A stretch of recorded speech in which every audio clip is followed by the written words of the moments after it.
이 성도를 섬기다 보니 갈수록 좋아지는 사람이 있어요. 또 그런가 하면 항상 그 정도만 해요. 더도 덜도 안 합니다. 딱 그 정도.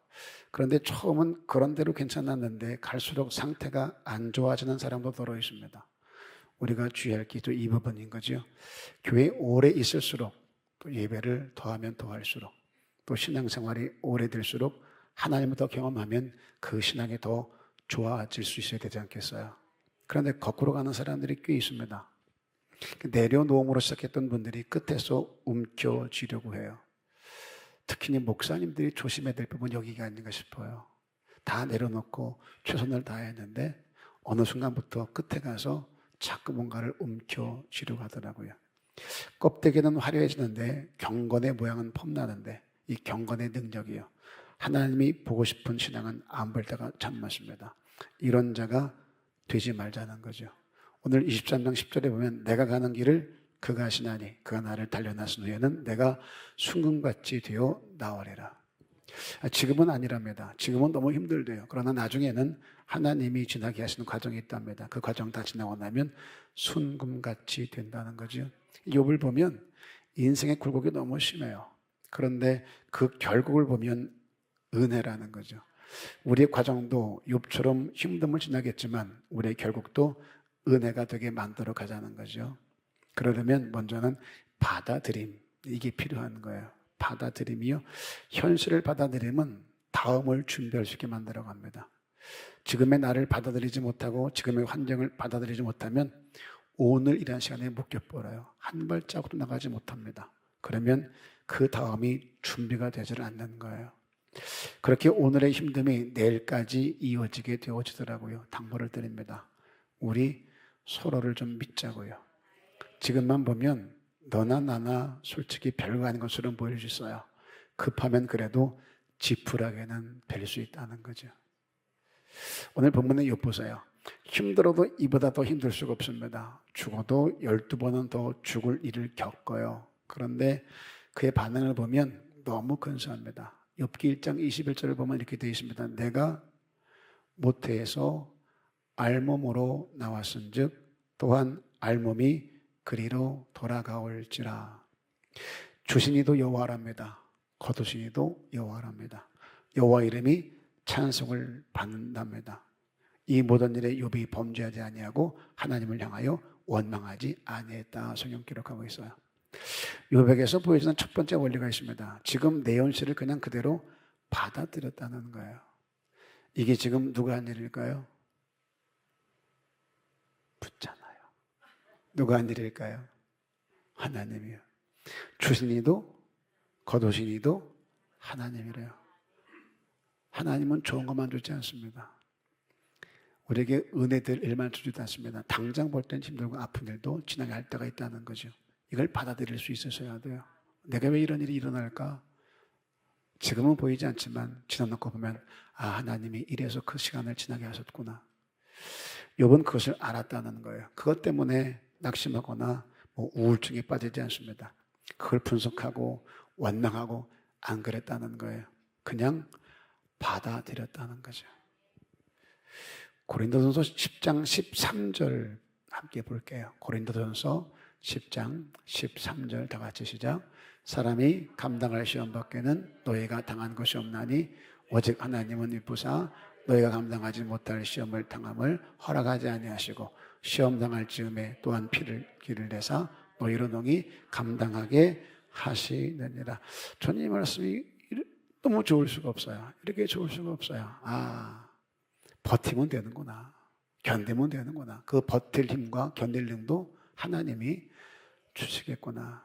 하나님은 내게 못할 일 시킨 적이 없고 잊지 못할 자리 머물게 한 적이 없구나. 감당 못할 시험뿐만 아니라 사명도 내게 준 적이 없구나.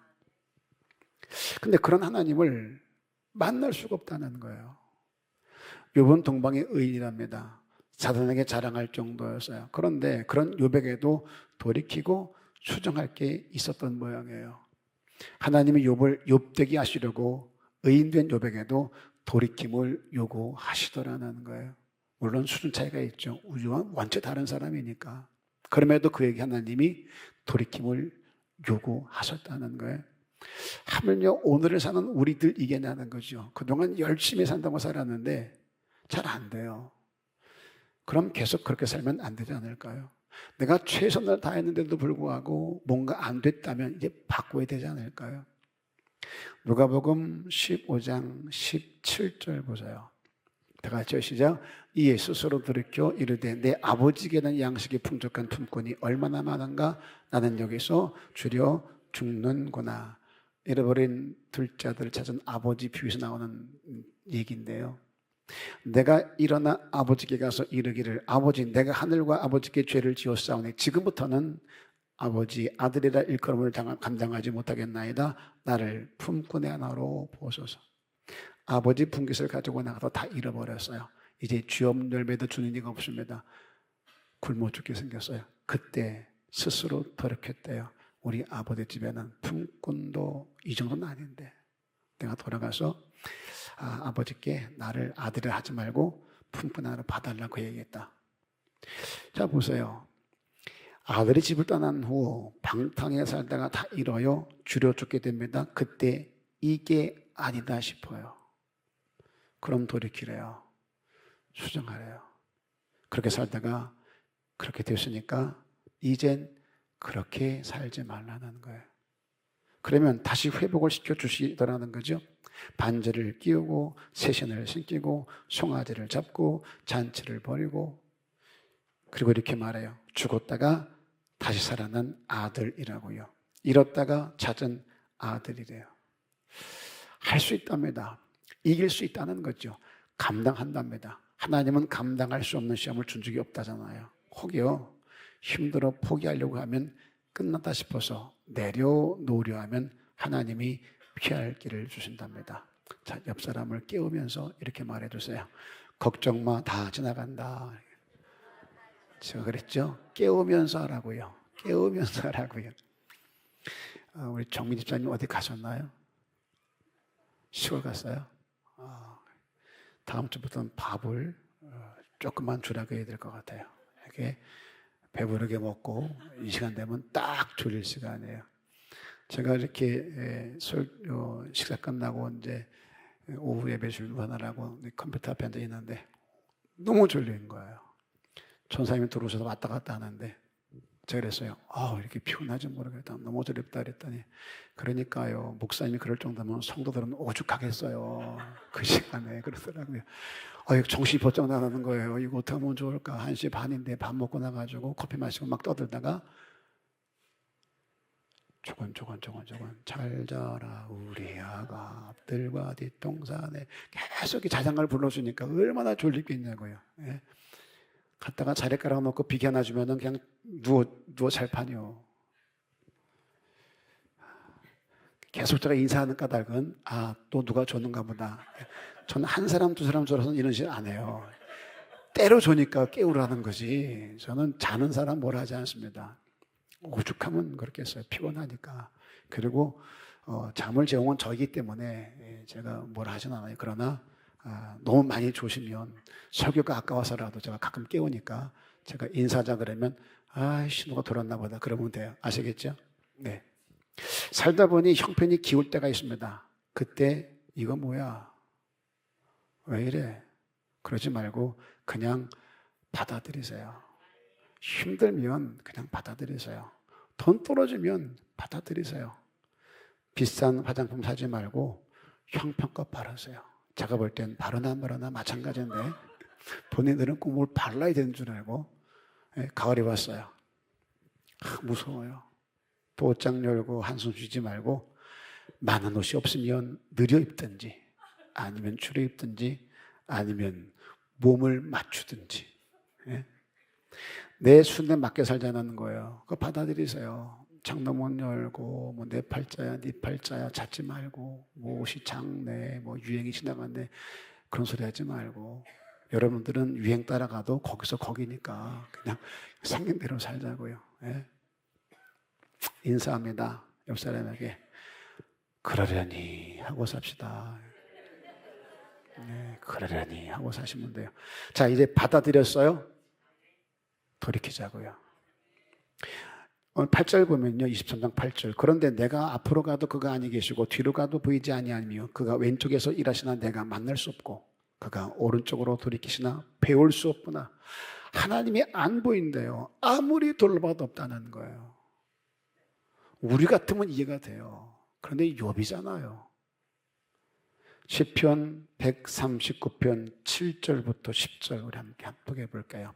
139편 7절부터 10절입니다. 시작. 내가 주의 영을 떠나 어디로 가며 주의 앞에서 어디로 피하리이까? 내가 하늘에 올라갈지라도 거기 계시며 수월에 내 자리를 펼지라도 거기 계시니이다. 내가 새벽 날개를 치며 바다 끝에 가서 거주할지라도 거기서도 주의 손이 나를 인도하시며 주의 오른손이 나를 붙드시리이다. 뭔 얘기예요? 무소부재란 말을 쓰죠. 기도할 때. 전지전능하신 하나님, 무소부재하신 하나님. 그 무소부재가 뭐예요? 계시지 않는 곳이 없는 하나님이라는 거예요. 어디든지 계시다는 얘기거든요. 그런데 욥이 뭐라 그래요? 앞으로 가도 아니 계시고 뒤로 가도 왼쪽으로 가도 만날 수 없고 오른쪽으로 돌이켜도 뵐 수 없다. 사방을 돌봐도 안 계신다는 거예요. 하나님은 계시지 않는 것이 없는 분인데 세상에 욥이 그 하나님을 볼 수가 없대요. 이상하지 않아요? 저만 이상해요? 돌이키면 된대요. 돌이키면. 이게 우리 연약이고 문제일 수 있어요. 욥은 동방의 의인이랍니다. 사단에게 자랑할 정도예요. 그런데 그런 욥에게도 돌이키고 추천할 게 있었다는 얘기입니다. 하나님이 욥을 욥되게 하시려고 의인된 욥에게도 돌이킴을 그렇게 요구하세요. 하물며 오늘을 사는 저와 여러분들이겠냐는 거죠. 살다 보면 힘들고 어렵고 아프고 죽을 것 같을 때가 참 많이 있습니다. 이게 뭔가 싶을 때가 참 많이 있어요. 하나님 살아계시나? 나를 사랑하는 건 맞나? 그런 말 많이 하죠. 본존 생각난다 라는 말 할 때가 있잖아요. 그럴 때가 참 많이 있어요. 왜 이런 일을 겪게 하시고 이런 일을 지나가게 하실까 싶을 때가 참 많이 있습니다. 그냥이 아니라는 거죠.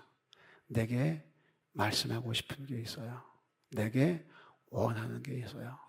난 나름대로 주선 다 온다고 했지만 하나님 보실 땐 뭔가 조금 부족하기 때문에 당부를 드릴게요.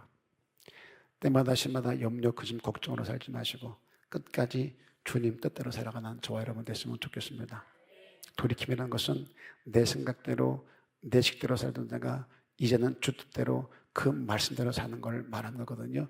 그걸 우리는 주 안에 있다라고 말을 해요. 그렇게 주 안에 있는 자가 누리는 복이 있습니다. 주 안에 있는 나에게 난 근심이 있으랴. 보세요. 주 안에 있는 나에게 딴 근심 있겠느냐. 십자가 밑에 나가 내 짐을 풀었네. 주 안에 있다고 걱정거리 없는 게 아니랍니다. 걱정거리 많아요. 근데 걱정이 안 돼요. 말이 돼요?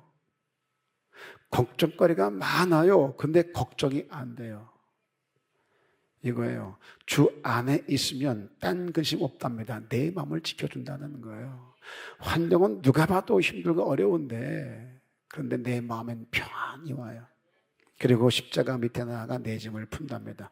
짐이 없는 게 아닙니다. 있어요. 근데 그 짐을 풀 때가 있다라는 거예요. 기억하세요. 교정과 수정이 필요합니다. 너와 나를 비교해서 내가 너보다 낫지 이거 아니에요. 이것을 돌아보고 돌이켜 바꾸는 저와 여러분 될 수 있기를 주님의 이름으로 부탁을 드립니다.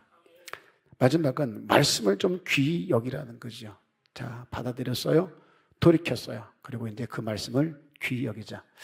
욥기서 23장 11절 보면 내 발이 그의 걸음을 바로 따랐으며 내가 그의 길을 지켜 치우치지 아니하였고 내가 그의 입술의 명령을 어기지 아니하고 정한 음식보다 그의 입의 말씀을 귀히 여겼도다. 욥은 철저하게 말씀대로 살았던 사람이에요. 그의 걸음이 그랬고 그의 가는 길이 그랬습니다. 그의 삶이 그랬고 그의 신앙이 그랬다는 거예요. 실패한 사람들을 보면 나름대로 말을 해요. 내 나름대로를 말해요. 나름대로. 한다고 했다는 거죠. 간다고 갔다는 거죠. 내 나름대로 하니까 안 되는 거예요. 말씀대로 하실 수 있어야 돼요. 나름대로 하면 될 때도 있고 안 될 때도 있어요.